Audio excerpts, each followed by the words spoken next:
Hey folks, Kilt-Man here, Kilt-Man at your services. How are you all? We're all doing very, very well. Now, we've got an unboxing to do today. In fact, we've got two unboxings to do today. Two. We're going to do one now and then another video unboxing later on. Because after this one, I might want a few drinky poos down the road in pub. You know, so, right, bear with me. Now, I'm playing Michael J. Pollard's not Michael J. Pollard, that's the actor. Michael J. Lewis's score to the Medusa touch. Richard Burton, with his mind powers from his hospital bed, his catatonic state, bringing planes down, bringing Westminster Abbey down to the ground, killing all and sundry. He has the power of his mind. It's a wonderful score and a really enjoyable movie. I've reviewed it somewhere down the line, I think. So I've got no idea what's in either box, by the way, either box.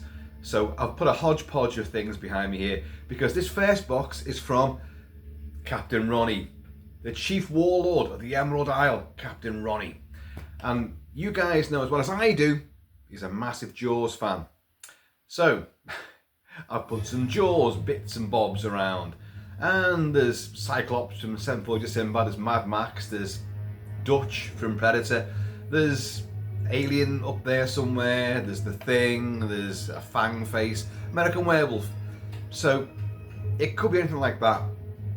Could be, but I know not. No clues at all. What he did say was he ordered, whatever it is, this item in this box, he ordered two of them.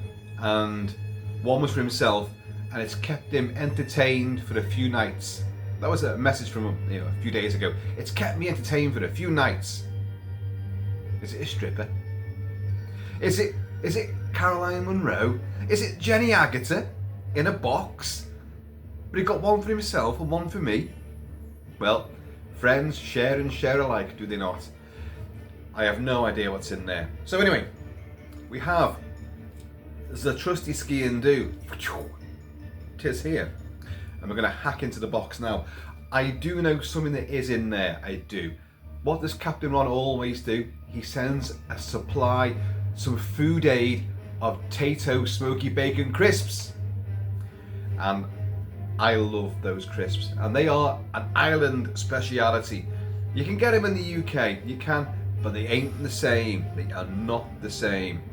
So the ones from the sauce, the font of crispiness, of smoky baconness is in Ireland, and he sends them over to me, so I know they're in there, and they may well be cushioning whatever the other item is, which is lurking within. There's this box which arrived yesterday. So what I've done, I've had to conceal the Kilted Mansion address and all the sticky doodabs and shipping stuff. And we shall now proceed because I think time is of the essence. And with this score playing, that's how it feels. This is such an energetic, frighteningly exciting score. Listen. Would you believe it? The cat is now being a pain in the ass. Excuse me one moment. Go on, get out there. Go on. Go on.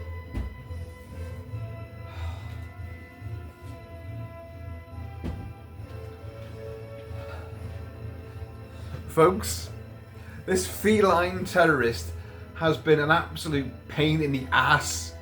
If you saw that the very last video I did, the very previous video about Dracula Prince of Darkness, you will see at the very end the result of her terrorism when she knocked half of my props and backing paraphernalia crashing to the floor and then farted quite loudly. Her disapproval of me taking up so much time. Dad, you should be paying attention to me. Not all these other people, the Celtic clan as you call them. No, pay attention to me. I've got fangs and I've got claws. And if you don't pay attention, I'm going to make your life a misery. So, and now she's kicking off down there now. Anyway, right. On this little playlist, we've got two Michael J. Lewis scores.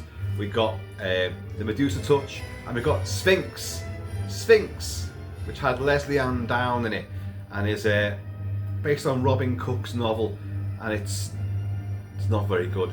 But his score, like this, is just full of enthusiasm, full orchestral adrenaline rush, and it's a big chase sequence, and that will follow on from this, and it'll be perfect. Well, unless of course this is something like a game of chess. Maybe it's Star Trek, 4-dimensional chess. Who knows? Right, ski and do. We're heading in. We're heading in, Brody. Thank Christ.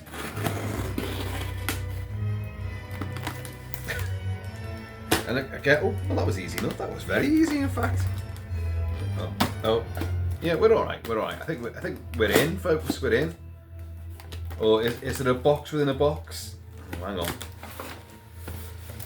We're not quite in just yet. Oh, I saw the orange packaging of potatoes, you know, multi-packs. So there's Happy Bunny over here. I mean, honestly, that's all that could be in the box. That'd still be made up. There is a, yep, we have, ta-da, potatoes. And you know, before we go any further, oh, this looks like there's bubble wrap underneath this, preserving, I think, the proper item. So before we go any further, I'm now going to indulge in a bag of potatoes. These are simply the best. I've heard that in a song somewhere. Crisps that I've ever encountered. I love smoky bacon. I love a lot of flavours of crisps. I am a bit of a crisp-aholic, really. And these, after like Captain Ron sent them over to me the first time, a good few years ago now, I've become addicted to them. So he's my pimp, my tato pimp. My tato pusher.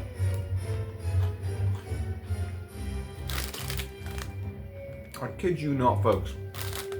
Every single one of these little asteroid-shaped pieces of potato detritus is packed with flavour.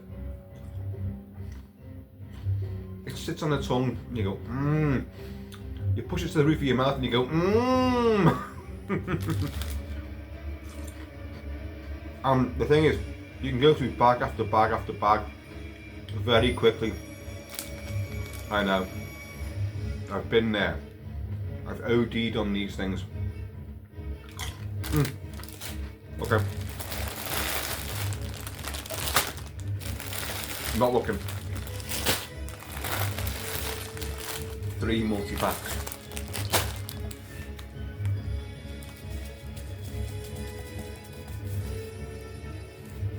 It's either a game or a book.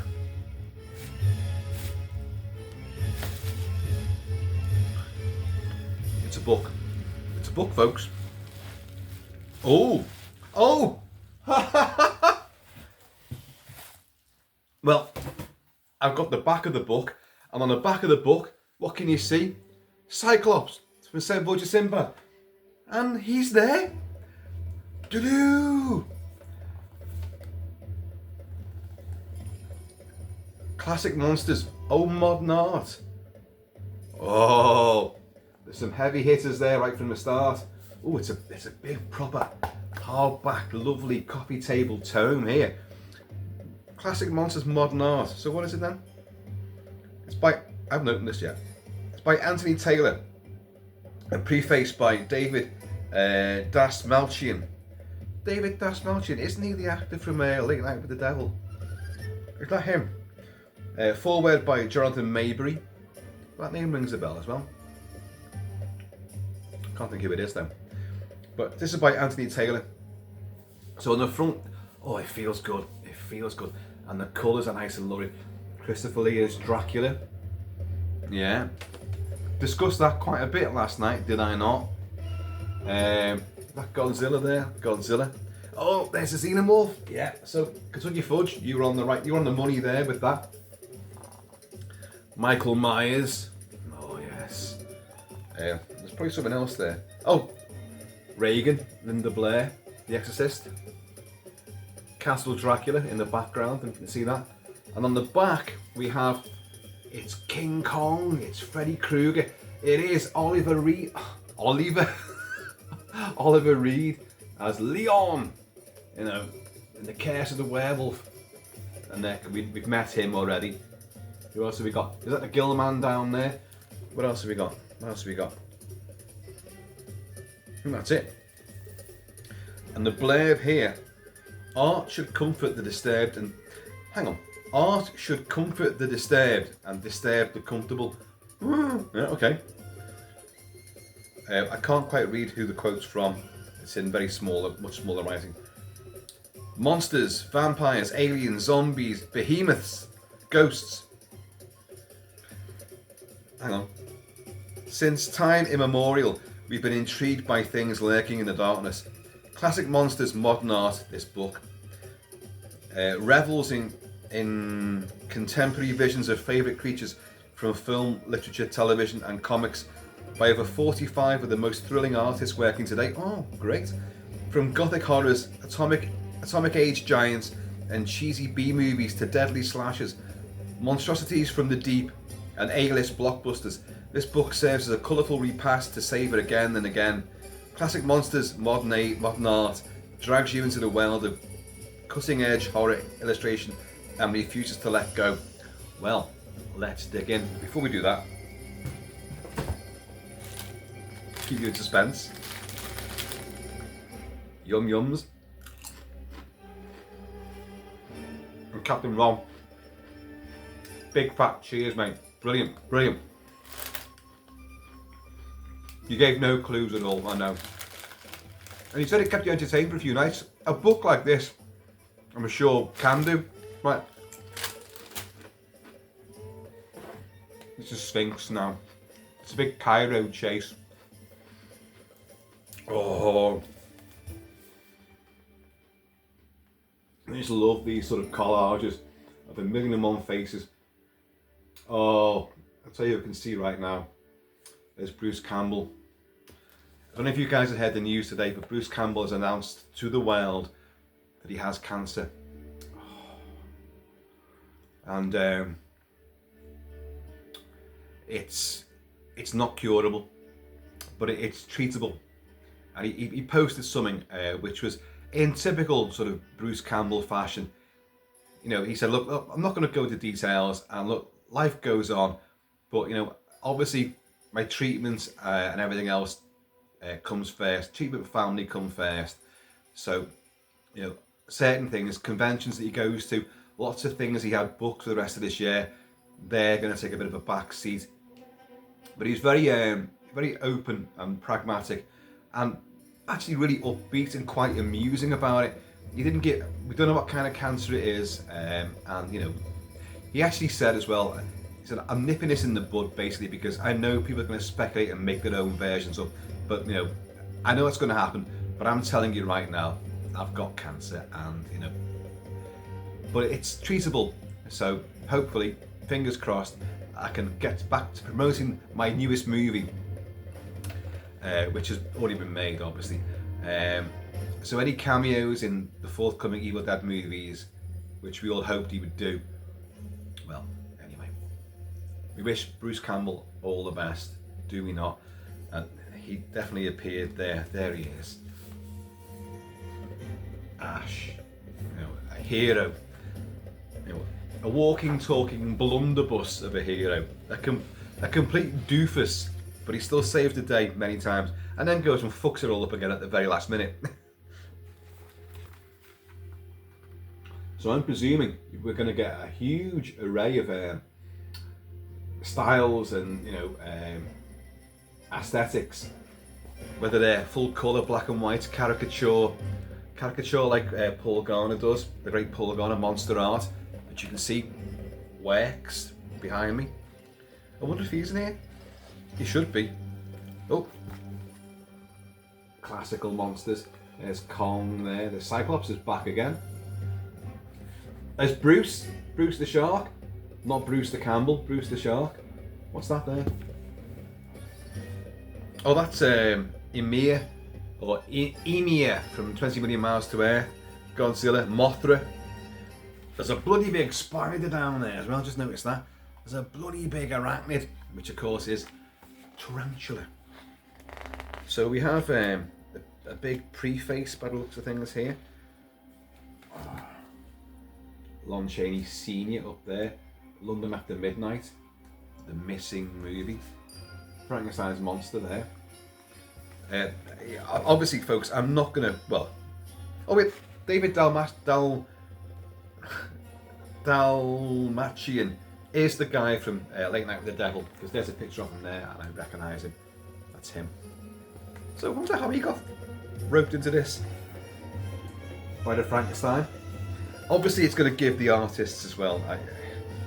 But given the lighting and my poor eyesight these days, I might not be able to read who's doing it.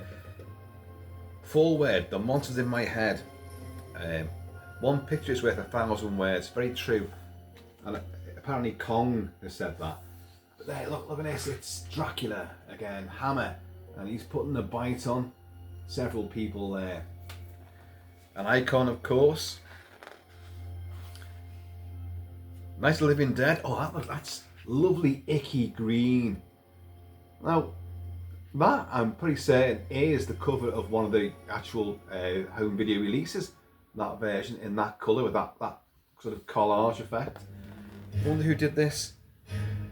Night Living Dead by Graham Humphreys. It's the Mondo movie poster design by Graham Humphreys. Now, I've shown you stuff from him before as well. I can't read all the blurbiage. We've got The Shining and we've got the Gill-Man. The Gill-Man's having a good time. He's in a pool somewhere. He's got some kind of like cocktail. The Gill-Man and cocktail. I wonder if it says. Creature Sexy Monster by Erica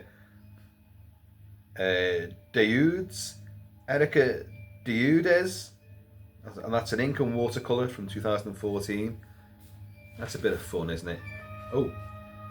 And there is that Syl from Species. Syl from Species. Was that Natasha Henstridge, wasn't it? It's not a film I like. Geiger, helped inspire that movie and its design work. Let's all go to the movies. And judging by that little very colourful, almost neon 50s sort of retro style cinema, they are all denizens of the 50s. Let's have a little look. Yeah, they all. Yeah, indeed they are. The Amazing Colossal Man. Oh God, what are they called? The Saucer Men. Attack of the Saucer Men. Oh, I don't know. Oh, doesn't matter. There's so many there, and that's just the introduction. We've got quite a bizarre trick or treat sort of effect going on here. Wolfman and Frankie's monster there, and they're pushing a wheelbarrow full of severed heads, trying to collect some candy on Halloween night. Brilliant stuff. We have a wicked witch down the end of the woods.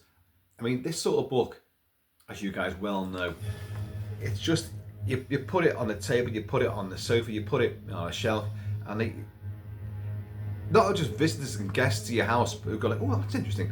They start flipping the pages. It's a wonderful, sort of exploration of artwork and intoxicating imagery. For you and your guests. Well, that's Bernie Wrightson, isn't it? Frankenstein's monster. I have the comics with all this imagery in. Bernie Wrightson. And there's an image of Bram Stoker there. Bram the man. Bella. It's old Bela Lugosi himself. Bella. Listen to them. The children of the night. What music they make. There's Edgar Allan Poe. And a raven. Oh, that's one of my pack mates. That's a wolfman there. Letting rip. Literally letting rip. Full moon in the background with the windows. He's got one of them frilly sort of, Edwardian style collar things on. Who's done that one? That's from the horror stories of Robert E. Howard. Robert E. Howard, Conan, Wolfhead by Greg Staples. Wolfhead? I've got a lot of Robert E. Howard. In fact, I've got most of his works. I don't remember that one at all. Serious gap in my my literature knowledge there. Oh, there's a time machine. Rod Taylor. Morlocks. The Morlocks. Look at that. Beautifully colourful. George Powell directed movie. Oh, God, who's this? Oh, it's a picture of Dorian Gray. You know, don't look in that mirror, mate, whatever you do. And we have something with tentacles over here. Is that a Cthulhu? Is it? Is it something like that? Don't know. Oh no, that's the horror stories of Robert E. Howard as well. Out of the Deep, again by Greg Staples, the artist. Okay, I'm not gonna.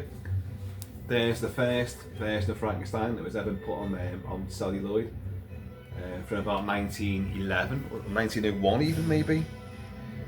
That's Edison's Frankenstein by Douglas Klauber, acrylic from 2024. Oh, and there's another image of it as well. So we are going back to the depths of genre, back in time. London After Midnight. I have a really great mask from Trick or Treat Studios of that makeup for Lon Chaney Sr. from the Missing movie. Oh, no introduction necessary. It's Count Graf Orlok, Nosferatu, the vampire. Conrad Veidt, or Veidt, the man who laughs. Der Golem, Phantom of the Opera, Cabinet of Dr. Caligari, Nosferatu, London After Midnight, down there again. Césaire, the somnambulist assassin from the Cabinet of Dr. Caligari. Oh, look at that. Look at that. This is a Nosferatu double page spread. Nosferatu again. I could be playing the music to all these movies. So the Conrad Veidt, again, man who laughs, that rictus grin. And it's a tragic story, very, very tragic story.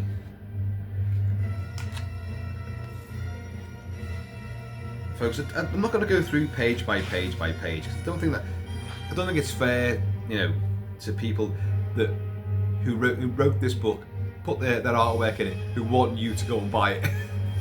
So just to show you all, I think it would be slightly wrong. So I'm going to start going through Bride of Frankenstein on the beach, and there's like, oh, that's electrifying, that image, isn't it? Pizzazz. Yeah. You know, and the weird thing is that hairdo. I've seen women at parties with that hairdo, and they've done that, you know, the white streak through both sides, and the big, you know, lopsided, well, the top-ended bouffant thing, you know, electrified beehive. And it doesn't look stupid. If they're goth girls, it looks gloriously glamorous, and it's really, really cool. Oh, some of these colours are bewitching, aren't they? You want to dip into these and just like put your tootsies in these colours. To bathe in them. There's Ernest Thesiger, Dwight Fry and Colin Clive. That's an interesting. That's got to be the Spanish version of Dracula from 1931 with I always forget the guy's name who plays him, Hector Velasquez, something like that. Anyway. Oh, it is Spanish Dracula, Carlos Valeres. I was close. By Douglas Klauber. And that is a better version of Dracula. The Todd Browning's version of Dracula with Bela Lugosi is great. It's a magnificent piece of classic horror cinema, very innovative, very influential, and bona fide masterpiece. But very slow, very staid, very stale, very theatrical. However, they did a version at the same time for the Spanish and Mexican market, filmed, you know, on the same sets with some of the same cast members, but a lot of different cast members. And it's a longer version. Todd Browning didn't direct it, it was another guy directing it, whose name I have forgotten now. and it's a better version. It's a better told story. It's more atmospheric. There's a lot more happens in it. It makes more sense. But what does really is Carlos Valerias, because he hasn't got the look of Bela Lugosi, and he tends to grin a fair bit to show the fangs off, and it kind of comes across as a bit too camp. It is what it is, but it's still worth looking at. If you've got any Blu-ray version of Todd Browning's Dracula with Bela Lugosi, you're going to have that Spanish version, because every home video version seems to have that tacked on as well, and I do recommend it. It's Imhotep. Boris Karloff as the Mummy. Oh, it's Kong. Oh, I have many books on all these characters, but I've got a real huge amount on Kong. So I've got a lot of different artwork and production designs and, you know, publicity photos and posters and what have you. But aren't they wonderful? Look at that. Kong atop the Empire State. Tragic beast. Oh, more Kong. Yeah. Very good. Yeah, we've got more Bride of Frankenstein. We've got more Frankenstein's monster. We've got Frankenstein's monster from Bride of Frankenstein. Looks like he's reading a copy of Famous Monsters. Looks like there. Look at that. Fantastic stuff. And there is Boris Karloff himself. Great portraits of him. Oh, it's a Wolfman. It's the Lonster, Lon Chaney Jr.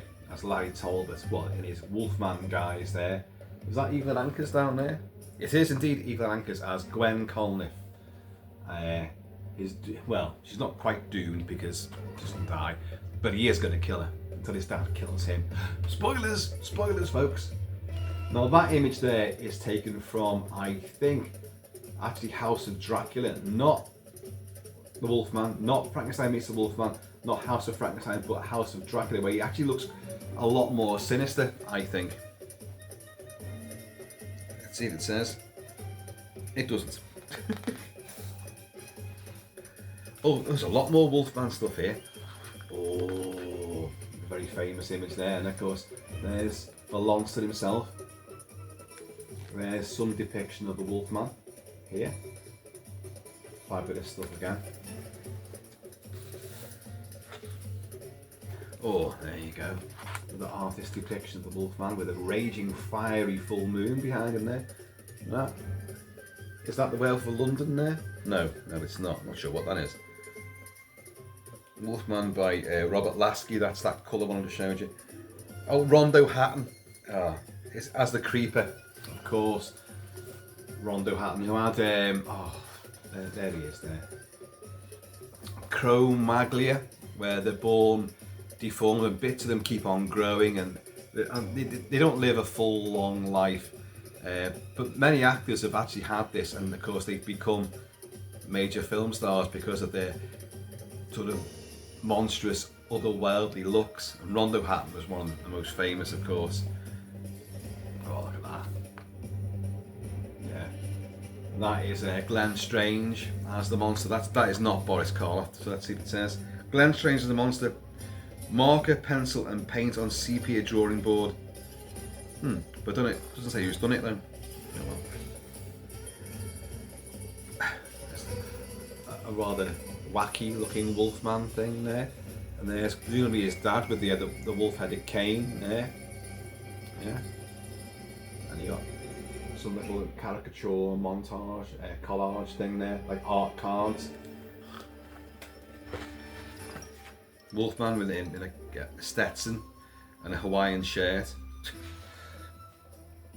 Oh, it's the Thing. Oh, brilliant. Oh, wow. Look at this. It's the Thing from the World. James Arness there. Kenneth Tobey. Margaret Sheridan. Robert Cornthwaite. Have we got Crew Chief Bob? We have indeed. We've got Crew Chief Bob up there, the guy who actually genuinely saves the day. But there's James Arness. There's Lieutenant. I've got his fucking name, haven't I? Eddie Dykes. I've done it. Eddie Dykes. Oh, it's wonderful to see that there. Oh, great. Science Goes Too Far. So this chapter covers Science Goes Too Far, 1950, 1959. So who's this? Serizawa's Last Stand by Bob Eggleston, oil on canvas. You guys might be able to help me out with that because I don't know what that is. Is that meant to be some kind of Godzilla thing? It looks like Godzilla, but I don't know what the scenario is. But it's lovely. It's lovely. Oh, don't mind if I do.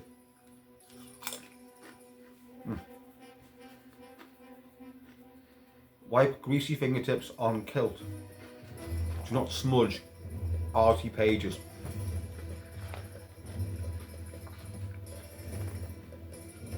Kill-Man. We're in for the Amazonian jungle. With Judy Adams. She was lovely, wasn't she? Not sure what this is. Oh! If you look in here somewhere, it's Last Man on Earth, which of course is the first version of I Am Legend put on screen. It's Vincent Price playing he's not called Robert Neville in this movie version, he's called Robert Benson, Robert Gilliam, I don't know, Robert something else. But they are genuinely vampires who were after him after the plague. That's a lovely montage now. I keep saying montage when it should be collage. But that is a great picture, that. And that is by Graham Humphreys. And that's for the album Gatefold, the Waxwork Records obviously score for the movie, which I have. Why am I playing this still? I'll tell you what I'm going to do. Because you guys haven't heard it for a while. I'm going to put The Last Man on Earth on. It should be here. From Paul Sortel and Bert Schefter. Oh, there's some wolfiness here. I Was a Teenaged Werewolf by Damien Fulton, oil on canvas. It's a lady and a wolfie and a big full moon. What have we got there? I can't quite tell.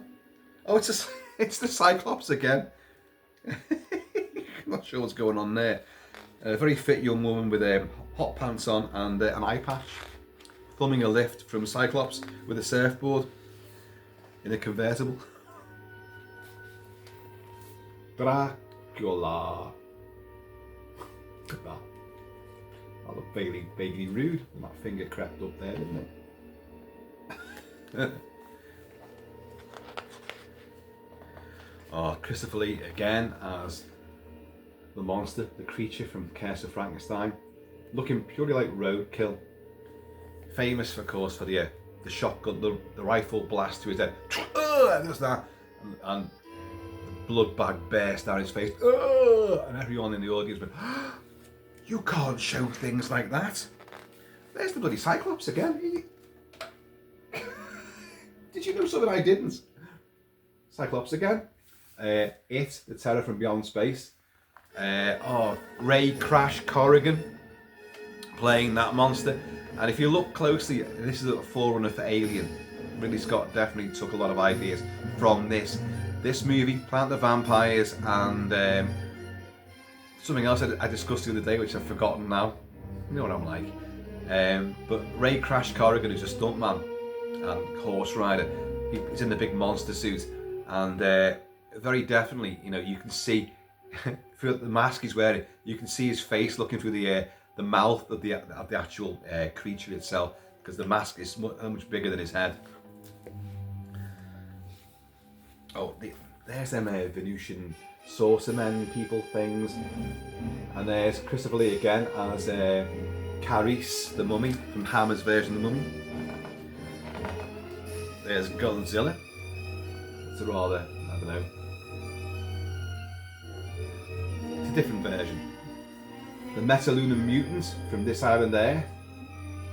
The best thing about that movie is that the movie itself, I know it's a bona fide sci-fi classic, but you watch it again and, you know, there's not really much to it. And you got, oh God, lovely, Faith Domergue, who's one of the world's worst actresses ever, who's in that. But that Metalunar mutant is majestic. A big bug-eyed monster. Oh, horror hosts. Elvira. Oh, Cassandra Peterson herself. Yeah. Now there might be if this is a big chapter on horror TV hosts, I might not know many of these because that's a very uniquely American thing. But having said that, I definitely do know Cassandra Peterson. Wonderful, wonderful. And there's Vincent Price there. Ghostly, like lurking in the background. A bit like a force ghost. But that's, I mean, there's no caricature there. That's how she looks for real. Wowzers. Vampira or Vampira. Yeah. Now I do know her as well. Again, that sort of vampish look, which was, I think, modelled to perfection by Cassandra Peterson as Elvira, but also by Yvonne De Carlo as Lily Munster. I hope you see a picture of her. A Dark Shadow at the Door, 1960 to 69. And this, by the looks of things, we're in the land of Hammer. Hammer. There's the Cush. There's Oliver Reed. What's that down there? I can't see. Oh, Night Creatures, Captain Clegg, where they dressed up, the pirates dress up as skeletons on horseback. Which kind of gives the, if you think about it, it leads into the Tombs of the Blind Dead, doesn't it? The Spanish horror movie series of the old Knights Templar, who are blind, but they've got, they're bony-faced, skull-faced, but they've got big goatee beards, and they track victims down by the sound of their breathing and all this. Baron Meister, David Peel. Oh, well, okay, it's not just Hammer, because the very next page has Janet Leigh about to get sliced and diced in the shower of the Bates Motel, and there's the Bates house on the hill. Oh, look at that. Isn't that, that's beautiful, isn't it? Isn't that beautiful? Oh, I love that. Oh, it's Dark Shadows. Barnabas Collins himself. Dark Shadows. I've got a score to all these movies, but hang on. Oliver Reed as Leon again. Great. There's more Godzilla, and that's meant to be Kong because he fought Kong, didn't he, in the Toho movies? Yeah.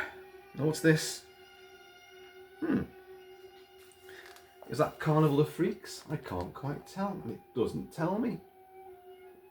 Is it Carnival of Freaks? I don't know. It must say somewhere. Come on.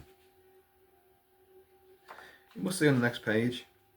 Previous pages. Carnival of Souls! By Frederick Cooper. And that was marker and pen on. Is it Cyan? Cyan. C-Y-A-N. I'm a published author. I can't remember. Cyan drawing board. I'll show you it again. Very, very beautiful picture, that. Very strange. Ghostly. That's quite something, that. I like that a lot. But we have old Fang Face Stracky Pants again.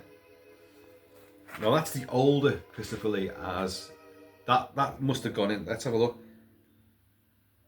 Christopher Lee as Dracula. Oh, it doesn't say what version, but I'm saying that is like Dracula AD 1972, I think, because he's looking a bit way older. Oh look, what did I just say before? Yvonne De Carlo as Lily Munster, and we've got it's a face-off. Addams Family versus the Munsters. Both are genius, both absolute genius TV shows. Great comedy, great homage to horror. But I prefer the Munsters. Always did, always will do. That's probably the wittier, more cleverly written show. But that is just much more fun. And Herman Munster, Edmund Gwen, is just outstanding. But then, of course, you've got Ted Cassidy as Lurch. Ted Cassidy, who also played Sasquatch. After Andre the Giant did it for the Bionic Man, $6 Million Man, then Ted Cassidy stepped in. Brilliant. Oh, Mask of Satan, Black Sunday, 1,000,001 different names. Barbara Steele. There she is before her face gets spiked. There she is after her face has been spiked, and she goes back witchified and vampirized to curse all the descendants of the ones who fucked her over. The Bates Motel again. You see that? I'm trying not to get the ring light in. It's always a bit of a, a give and take, sort of yin and yang. Trying to show you the pictures but not get the ring light warping it all out. But if I turn that off, you won't see fuck all anyway. And you're going to want to see this one. Oh. No! The page flicked over. Vampirella. Oh my god, look at that. Look at that. Thank heaven for squatty women. Something about them squatting down and the haunches. I won't go any further into this. Dino De Laurentiis' King Kong. You guys know how much I love that. Shall we? Should we put John Barry Scott? No, we won't. We won't. No, we won't. Jessica Lange, Dwan. Should be Dawn, but they changed the W and the A round. It's more exotic.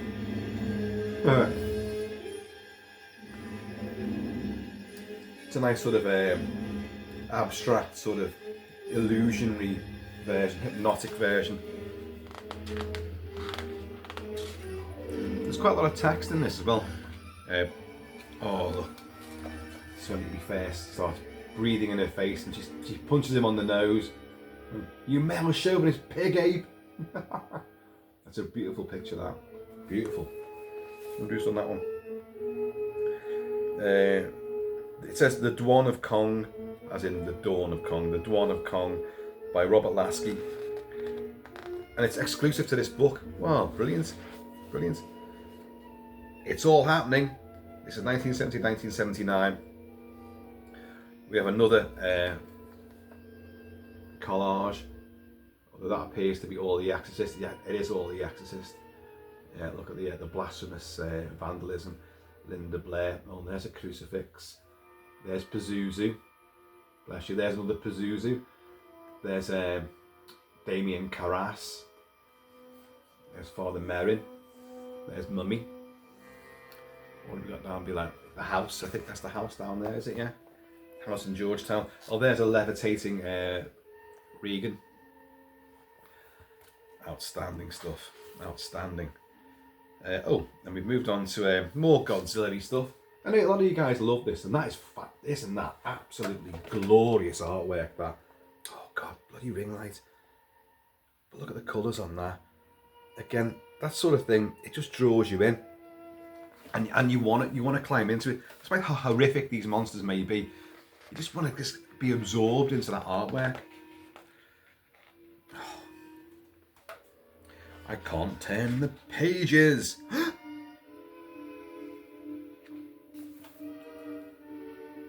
Paul Garner is here. He has been represented with two of his fabulous end of the pier artworks. There's Jaws, there's The Shining, and I have both of those. I've done videos on them. I've shown you those, and his work is just outstanding. He can do genuine, proper, real art. And fabulous caricatures as well, which still look just like the character, the actor, the person, with all their costumery, but they're done in like a stylized version, which still looks absolutely amazing. Texas Chainsaw Massacre and Suspiria. There's my wife. There's Texas Chainsaw Massacre. There's Jessica Harper as Susie Banyan in Dario Argento's Suspiria. Regular viewers know that one of the reasons why I was drawn to the woman who became Mrs. Kilt-Man is because she had a striking resemblance. This is back when I first met her in the 80s. a very striking resemblance to Jessica Harper as she appears in Suspiria. And being as it's one of my favourite movies, and I adored Jessica Harper's characterisation, I was smitten with her. And there's a girl that looks just like her, and I ended up marrying her. And she lives in the Kilt mansion with me. And she thought like a dance academy full of witches was scary enough. Now she's living with me. And of course there she's holding the part of the plumage from the crystal, the bed of the crystal plumage. Another Dario Argento movie, but it's a quote from that movie that she pulls a tail feather from this crystal bird, like a peacock, and stabs Elena Marcos through the neck. The wicked witch. Spoilers again. Oh no, what's that? Well, there's a xenomorph there. You can see a xenomorph there. But I don't know what that is. Can you see that there? I'm going to read this now. She's got a teddy bear in one hand and looks like, is that a body in the other? It's a small chop.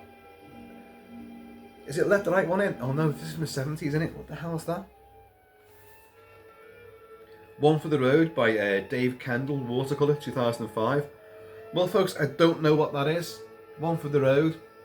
Is it a movie? Is it just for this book? I don't know. Have a look at that again. It's rather grim. Vampiric girl, teddy bear in one hand and a dead infant in the other, throat bitten out. Or is it meant to be a take on and in fact she's levitating? If you guys know what that is, please tell me, because I don't know. She's actually off the ground, she's levitating. You might not be able to get that effect, but she is levitating off the ground there. And that's a Xenomorph alien sketch by Dave Kendall again. Well, I'm not sure if these are actually meant to be from anything. They're just horror artwork. I don't know. They're all gonna laugh at you. They're all gonna laugh at you. Have we got Carrie on this? I don't think we have. I do have the full score. Pino Donaggio's fabulous score to Carrie, but I don't think it's on this. Buggers. Oh well, in that case, we'll have Captain Kronos instead. Whoa! And for a second there, I thought that was Captain Kronos down here. I thought that was Captain Kronos. Horst Janssen as Captain Kronos. It's not. It's, what is it then? So we've got Salem's Lot, we've got The Shining, we've got, it's the snake with Dirk Benedict. Yeah, anyway. But there's Carrie, look at that. Oh, it's sensational. Sorry, I'm trying to get crisps out from between my teeth. I'm not pulling strange faces going, Oh, that's got to be, it's Paul Garner. It is Paul Garner. You can recognise that style, can't you? You know, all caricatures, Nosferatu, Pennywise, it's The Lonesome Death of Geordie Verrill, Carrie, Kathy Bates, Jack Nicholson obviously. Who else have we got down here? Children of the Corn, is that Ezekiel, not Ezekiel, Zachariah, Jacaranda, Paul the other one, I forgot what his name is, little twat of a kid. Have I missed something else? It's Cujo. Oh no, I don't even, no, I'm not going to point that out to you, because Cujo looking very sorry for himself. Oh no, I'm not doing it. Phantom of Paradise, Brian De Palma. Down there I think we have it's Damien from Damien Omen 2, I think. Oh no, it's from the Omen. It's the tall man from Phantasm looking down at us from a vortex. I don't know if you can see that properly. John Carpenter's Halloween gets its own chapter. Is that time of year already? Folks, today it is absolutely glorious. although I'm going to the pub after doing this video, I've actually already been in the pub just for a little bit because it was so sunny and I went and sat outside and it was hot. It was genuinely hot. In the sun was hot. And in fact, even walking back in the shade just before, it was still hot. And it's what are we now? The 3rd of March 2026. It's lovely, folks. Oh, nice little. Oh, Halloween 2. Halloween 2. Oh, alright. Alrighty. Alrighty. Halloween 2.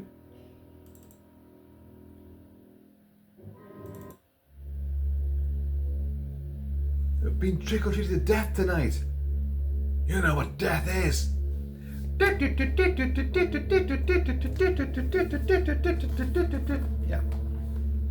Look at that. He's got the scalpel there. There's some of the nurses. There's Laurie. You may as well not be in this fucking movie. She spends most of it in a catatonic state, drugged up. And then even when she comes after it and she's going so slowly, she can't summon up a scream for assistance until they've gone in the hospital door and the door's shut. And then only then can she scream. Jamie Lee Curtis had aged more than the years between 1978, when she did Halloween, to 1980 to 81, when she did Halloween 2. And of course, Jamie Lee Curtis likes to have short hair, not long hair. So they give her a ridiculous long wig. I still love Halloween 2. Oh, the brother and sister angle. Oh, it's a nightmare. Like, get over it. I think it's fucking great. He's genuinely frightening. Dick Warlock as the Shape in this. I've covered this a lot, and you've seen all the I've got all the masks. I love the first Halloween. I love Halloween 2 for a different number of reasons. And if you watch the two back to back, it really works as one entire night of carnage and slaughter. It makes a mockery of what Blumhouse did. Oh, you eliminate all the sequels, but especially Halloween 2. Well, so you only kill like what, 4 people? Only 4 people, but I mean, you know, we have mass murderers, serial killers, and slaughter and plenty on the streets now, which would traumatise you for life. This Haddonfield, the little Tommy Wallace. Oh, fuck off! No, I shouldn't go down that road again. That road to Blumhouse's Haddonfield does not exist in this dojo. I shot him 6 times. I shot him in the heart. It's not human. Oh, and there he is, putting the scalpel in the back of that poor nurse, that very, very attractive nurse, and lifting her up, Rebel Commander style. And her nursey wore clogs full of. Why does she wear clogs? There's a baby's nursery there. You don't be clogging around and waking the kids up, do you? It can get cold in here. Yeah. Oh, and what I didn't notice there, Spiderhead. You've got to be fucking kidding. A new wave of gods and monsters. Beetlejuice. Beetlejuice looks like Stephen King sitting at the typewriter there with lots of his ideas swarming around his head. Yeah. And hello. It's America. Oh, I've caught that well, didn't I? Look at that. Look at the colours on that. That is fabulous, isn't it? The Kessler Wolf. Yeah. It's the one who lived. He's the one. It's almost full moon. He'll change. He'll kill.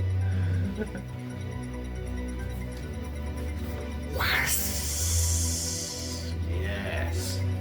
Who's done these? David Kessler, Werewolf by Freddy Krueger. Who did that previous one?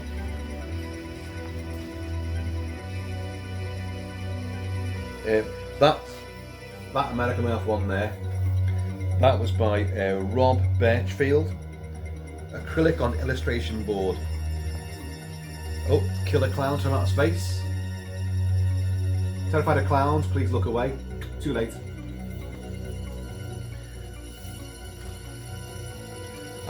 Pinhead and his mob. Oh look, the element configuration happens to be there as well. Lamar Chan's box. There we go. Oh, they're bringing out great masks of these this year. Oh, I wish I could afford them. There's some strange icons of terror done in sort of a weird way. There's Michael, there's Jason, and there's Freddy. They dressed up for the Mayflower Festival. It says a trio of flowery slashes by Lacey Barker. Oh, it's Freddy. 1, 2, Freddy's coming for you. 3, 4, better lock your door. 5, 6, grab your crucifix.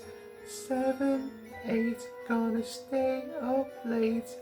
9, 10, never sleep again. Brilliant stuff. Godzilla again!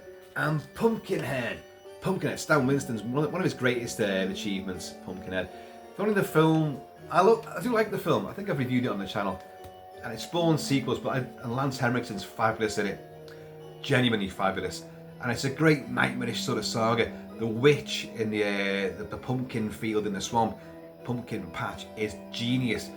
But the kills, and you want it to be longer and to be nastier, and I really think that's what they should have done with it, but it's still great. Tell you what, there's a lot of Godzilla, isn't there? It's The Thing, chaps. The Thing. It's old McCready. I have that poster. I have that. And I have the fabulous The Art of the Thing, or The Thing art book. Let's see who's done this. The Thing by Ghoulish Gary Pullin. And that's from the Arrow Blu-ray, but yeah, I've got that. I've got the Arrow Blu-ray. I've got every fucking Blu-ray going, and a couple of Steelbooks and a 4K as well. And every other version known to man and thing. The Warmest Place to Hide by Paul Mann, that's that image over there. This one. Collage effect again. Millennium Bugs, 1990 to 1999. It's Nightbreed. Clive Barker. David Cronenberg's hidden under there, folks. Yeah. I wish I loved Nightbreed more than I do. But I don't. Whichever version, Cabal version. Bram Stoker's Dracula. There's Lucy. Sadie Frost as Lucy. Lucy Western Raw. You know. Oh yeah, and of course, the big blood fountain. Oh, brilliant stuff. And we have Mars Attacks from Nick Percival. That Bram Stoker's Dracula is done by an artist called, it's called An Ocean of Time by Susanna Suspiria Valchez. Susanna Suspiria Valchez. I want to meet you. And there you've got a Mars Attacks type thing. Someone just took out one of the Martians.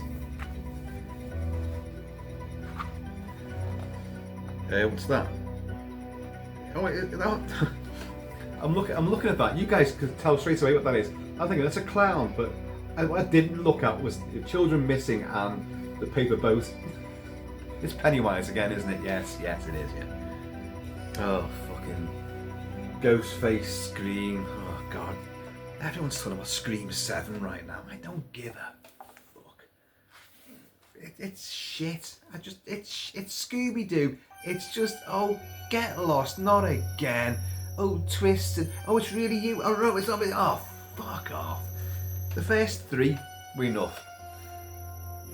No, I like the first 2. The first one's great. I like the first 2. Third one was shit. Part 4 was pretty good. And I've seen none after that. None. And I won't do either. Nope, I won't. Don't try and tempt me. It's Kathy Bates. He's going to do his ankles in.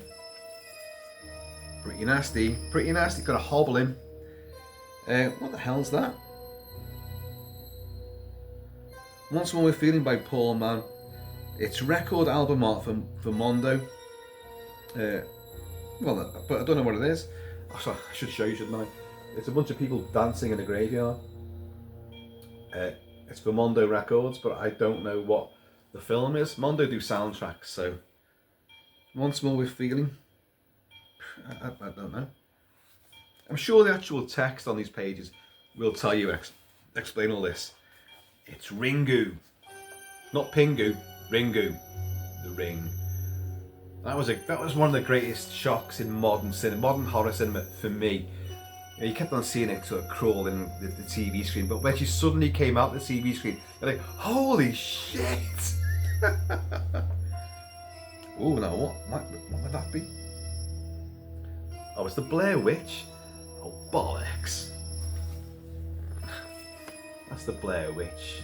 Something. I saw the first one and I hated it. It was like You've Been Framed without all the laughs and the pratfalls. It was just, I don't like found footage, folks. I just don't like it. I don't buy into it at all. We're almost at the end. Oh, it's Bruce. Oh, gave you the bad news about Bruce Campbell, didn't I? There he is, Ash Williams.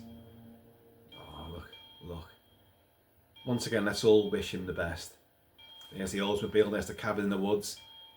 But what version have we got here? Oh, it is the original. That's the first Evil Dead. Because there's Scott, Cheryl, Linda, the other one. Epilogue, and we have Oliver Reed again as Curse the Werewolf there. Here's all the artist biographies. So I'm going to read out all the artists. I think this, did it say? Oh, I'm not sure. It's a lot of artists anyway. Adam Insan, Bob Eggleton, Bob Lizarraga, Cecil Porter, Damien Fulton. If I look up, I know who these people are. So Damien Fulton, Daniel Horn, Daryl Joyce, Dave Kendall. I should have looked up then. David Brooks, Dirk Hayes, Doug Pagosh. No, I don't know him either. Douglas Klauber, El Gato Gomez, Erica Daoud, Frederick Cooper, Ghoulish Gary Pullen, Graham Humphreys, yeah, Gregory Manchess, Greg Staples, yeah, I know that name. Yeah. Gustavo Rapella, Jared P. Faust, Jeff Bush, yeah, Jeff Preston, oh, I should have looked up there. Joel Robinson, Josh Riles, Juan Ramos, Kerry Gamble, Kev Crossley, Trent Abel, Lacey Barker, Mark Maddox, and you know one on that page. Mike Hoffman, Mitch O'Connell, Neil Vokes, yes, I know Neil Vokes, Nick Percival, Paul Garner, rings a bell, Paul Mann, Pete Bregman, Ridge Rooms. It does give a bit of a bio of these people, but I'm not going to read it all that. Rob Birchfield, Robert Lasky, Scott Jackson, Shane Morton, Stephanie Willamy, Susanna Suspiria Vilches. Pictures here. I do want to get to know her. Unlovely Frankenstein. Oh, that's it. And we have that. Is it the same? Is it the same montage? Same collage? Yes.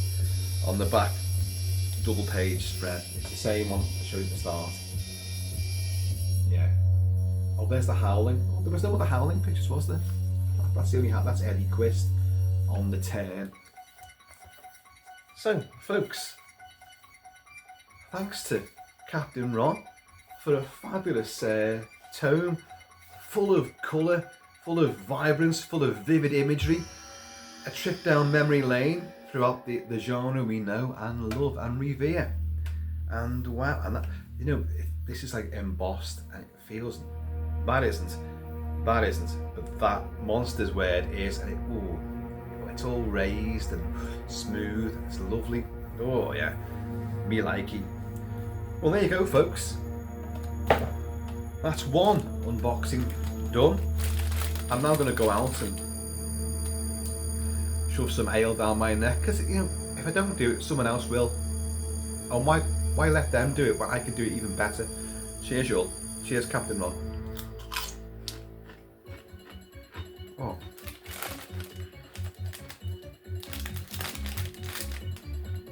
To all the people that think, oh, I hate Halloween too, and I hate the way it's all Casio keyboard on the soundtrack for it. This sounds incredible, and it works because it's set in the hospital. The scalpels and hypodermics, so sterile and clean apart from the blood. And this sounds clinical. It sounds like heart monitors and machines. Listen to this, it's got that sort of that hospital vibe to it.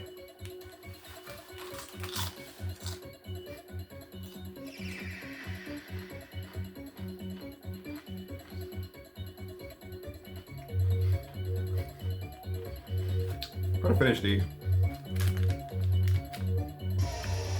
Last mouthful.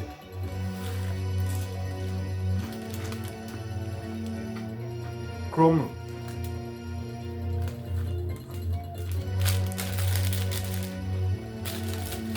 Right, folks.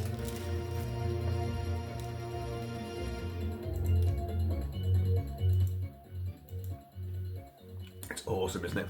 Folks, happy and always shall be Kilt-Man. Please, in the meantime, as ever, enjoy your monstrous art in between time. Please keep it Celtic, keep it Celtic, and I'm going to see you all